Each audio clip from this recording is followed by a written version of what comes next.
the Washtenaw County Sheriff's Office recognizes the seriousness of this incident. Officer-involved shootings are among the most tragic situations faced by law enforcement and have a significant impact on deputies, families, and our greater community. The release of this video footage today is intended to provide transparency regarding the sequence of events based on currently available information. It is not intended to draw conclusions or interfere with the independent investigation being led by the Michigan State Police into this matter.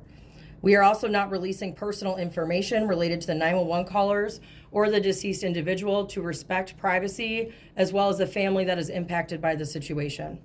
The Sheriff's Office appreciates the public's patience and understanding as we want to be respectful of this process.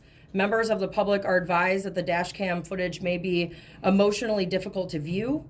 We also remind the public the footage represents a portion of total evidence and does not capture all the information considered during the investigation, and this is still an active investigation that is being conducted by Michigan State Police. Regardless of circumstances or what any investigation shows, any officer-involved shooting, especially where there is a loss of life, is devastating to all impacted, and we extend our deepest condolences and remain committed to fully cooperating with Michigan State Police in this matter in alignment with best practices. Additional information will be released when it is appropriate, and when doing so will not compromise the integrity of the ongoing investigation. And with that, I will take a couple of questions, and then we will share the video footage with you all. Yes. Are 4 deputies still on leave, or has that number changed? Yes, 4 deputies are still on administrative leave and will remain on leave while Michigan State Police is conducting their investigation.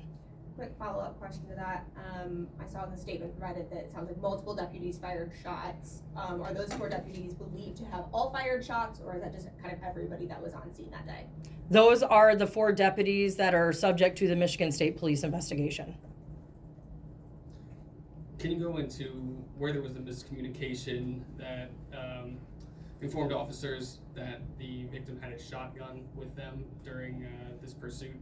So there were 2 911 calls involving the suspect vehicle in this incident. One of the 911 callers told dispatchers that their wife was threatened with a gun.